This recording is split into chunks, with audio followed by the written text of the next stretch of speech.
Hello and welcome to VR Reviews. Today we'll be reviewing SH Figuarts Goku, the original release and the SDCC version. So yes, today we're going to be doing my first comparative review of the SDCC SH Figuarts Goku and the normal release of SH Figuarts Goku.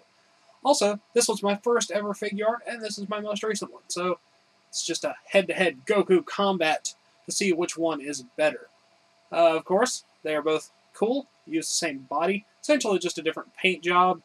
They all come with the same accessories and have the same level of articulation, and they are both very cool figures. So let's go ahead and zoom in for the articulation, skill paint details, all those sorts of things. Alright, starting off with some comparisons. Here we have our original recipe Goku and our SDCC exclusive Goku. Here is our standard Marvel Universe 3 3/4 inch Wolverine, and our Marvel Legends 6 inch Superior Spider-Man. Of course, the two Gokus are the same height, as they are essentially the same figure minus the paintwork. They are roughly in a sort of similar to 6-inch scale, but it's mostly the hair that makes them tip that 6-inch mark. And of course, they are way bigger than a Marvel Universe figure. And then here's a quick Goku comparison. Here is the normal version of Goku, SH Figuarts. Once again, same size as he is on the same body mold with a different head. You can pretty much interchange heads between all these if you want a particular head on a particular body. They pretty much all work. Although the skin tone on the SDCC version is a little bit darker than the other two. And then here's the unified posing Goku and the Shoto Super Saiyan Goku, just for some extra Goku action.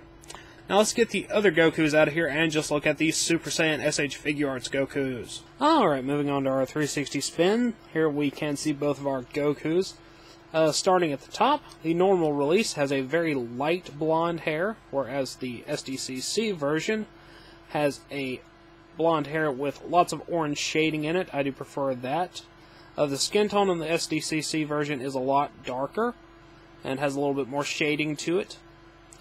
The gi on the original release is a much lighter yellow compared to the SDCC version and has a different shade of blue.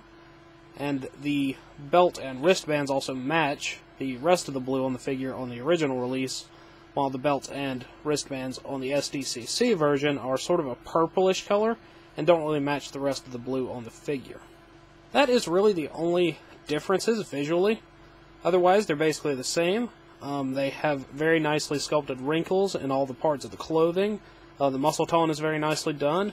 And all in all, they both look very cool, though I do prefer the color scheme of the SDCC version. Now let's go ahead and zoom in on both of their head sculpts and alternative head sculpts. Alright, zooming in on the head sculpt, these are their in-package faces. They're sort of stern expressions, which look pretty cool. The line work, like the little creases and stuff in the face, show up a lot better on the original release because the skin tone's a bit lighter. But other than that, they're basically the same other than the skin tone. The detail's pretty much all there, all the line work's there. You can see the shading in the hair a lot better. The SDCC version has a lot more of it, but there's a little bit of variation in the color on the original release as well. And here are the alternate faces. Unlike a lot of the other Figuarts releases, Goku only has two different faces. So here is his screaming face. I feel like there's actually a little bit of extra line work on the original release, but I still like the way that the SDCC version looks just better in general. But they both have very nice expressions there, very nice paintwork. All of it is cool. I just am always leaning towards the SDCC version. Now let's zoom out and take a look at some articulation. Articulation is exactly the same on both figures, so I'll only show it on one of them. Goku's head is on a ball disc. You can pop that off real quick if you want to see that a bit better. That rotates and tilts in and out. And the neck joint tilts side to side, forward and back a little bit. Limited mobility though. Their shoulders are on ball sockets, so those rotate around inside of there and then hinge in and out. And then this little piece here can rotate and move around to cover up the joint. Bicep cut. And this is why I chose to display it on him, is because the bicep cut on this figure is particularly loose and just kind of comes off. I don't know if that's a common issue, but it is something that's wrong with mine. Double jointed elbows. Wrists, same hinge as the head, so that rotates, hinges in and out. His waist pops up and down and bends in and out very well. Pretty much get that in any position you need to. Hips drop down, move forward, in and out. I don't know if it's really a technical double joint, but you get double jointed mobility out of the knees. They have sort of a weird kind of joint. Ball joint ankles, hinge, move in and out, pivot, all that kind of stuff. And then you also get your toe joint there.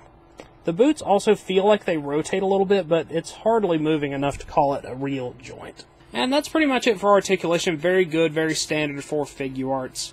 And pretty much any pose you really need to get them into. It goes for both figures. They are exactly the same in this way. Now, Goku comes with some extra hands, so let's go ahead and look at those. Alright, here are all of Goku's hands. Both Gokus come with the same hands, although they do look slightly different. These are the original release hands over here, and these are the SDCC version hands. You can tell that they're a little bit of a darker skin tone. They have the same amount of detail otherwise, though.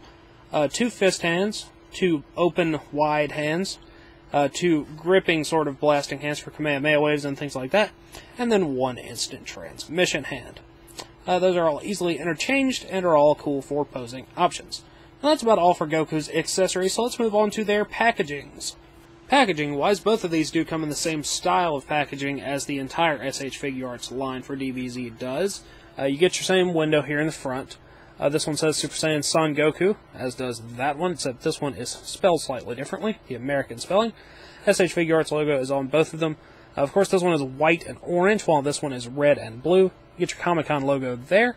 Dragon Ball Z down there on both, but this one is a sticker. Funimation sticker on this one, that one doesn't have that. Warning sticker. They both have the silver Toei sticker.